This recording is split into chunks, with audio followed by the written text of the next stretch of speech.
Hi, happy Hispanic Heritage Month.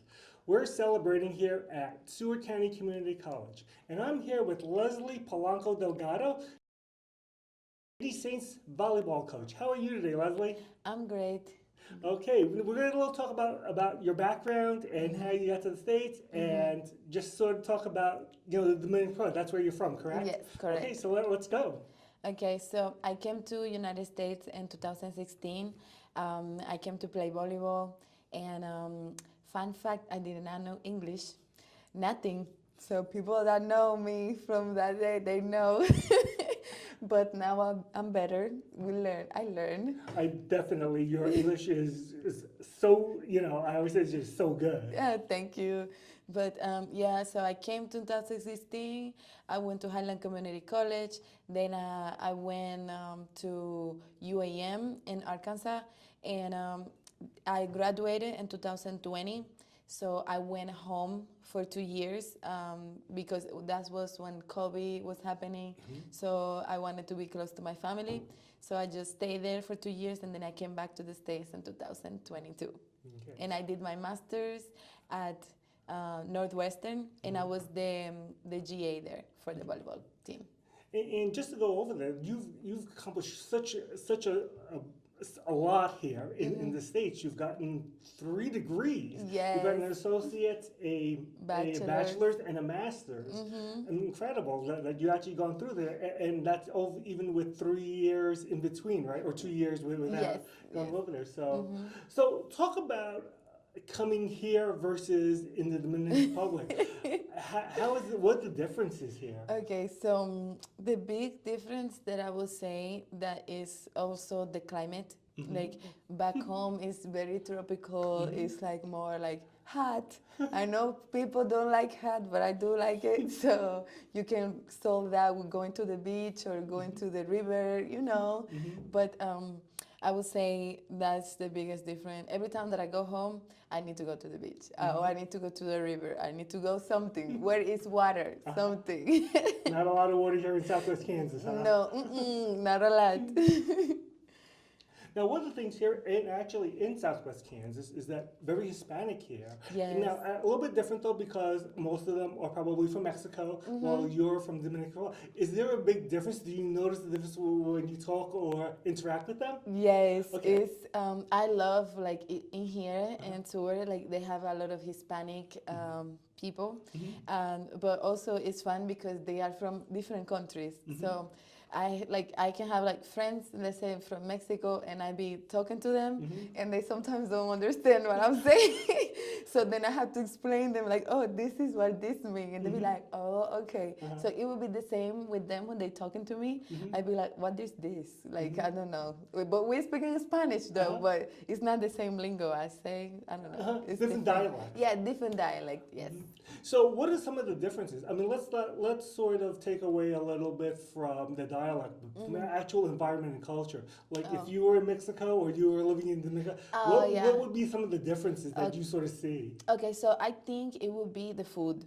The food, because Mexican food is spicy.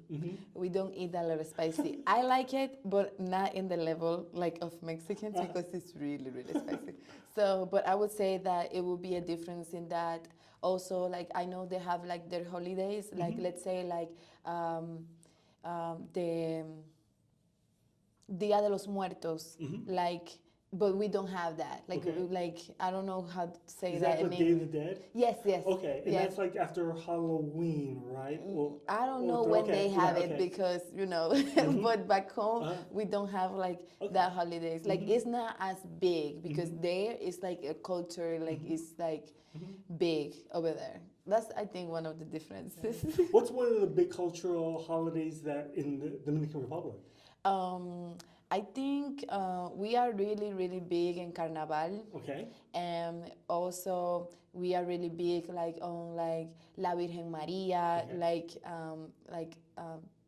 the Virgin, like Maria, Right, Virgin Mary. Yeah, like Virgin Mary. They have like Rosa de Guadalupe, so like it's different, but it's kind of like similar, but it's different. Okay, Fascinating, fascinating. So tell us a little about now. So when you came in so when you came to the States, did you come by yourself? Did you have family here already? So you are. How many brothers and sisters do you have? So I have I have two sisters. Okay. Sorry, we are three. I'm the middle child. Mm-hmm. And when I came to the States, I didn't have anybody in the Okay. States. I didn't have family. I came by myself, and it was really shocking because when I came, I didn't know English. I didn't know nobody. So then I just wanted to play volleyball, and that's it. I didn't even want to study at one point, but I had to study. Right. So but. So opportunity. Exactly. It was a really big opportunity because I never would have thought like for volleyball I could come to United States and like play or like study to like getting that education.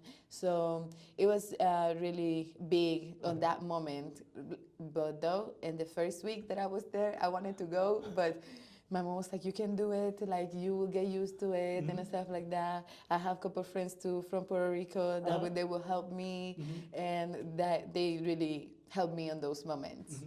Talk about that a little bit, your parents and how you got the courage to actually come here to a different country, not knowing the language at all and just getting there. Is that for your mom and dad? Did they help you quite a bit with that? They are really supportive of anything of me or my sister we want to do. Like, let's say I came here to United States. They knew like that was my dream to come study, and they was trying to make it happen. Like yes, you can do it. They pushed me. Even sometimes when I wanted to go, they were like, "You can do it. Like you almost done. Like you are accomplishing a lot of things. You just seeing something like that is really going down bad right now, but in the future you'll be like, oh my God, I went through that, and I like my little sister, one time she went to Philippines for exchange student, and she was like 15, and she had like a scholarship to go there, so like she did the last year of high school there, and they were really big supported.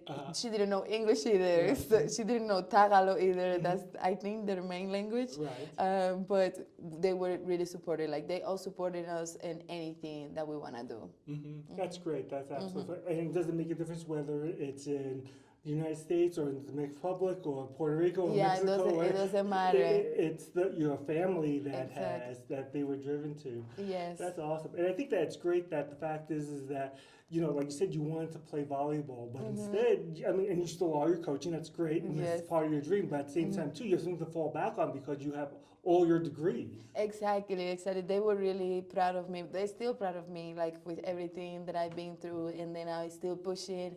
So I know they're happy. Okay.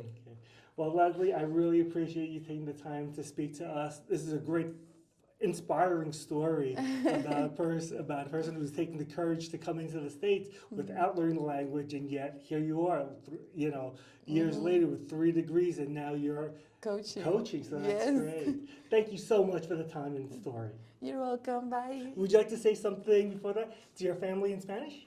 Los extraño mucho y estoy loca por ir para allá. Bye. Bye.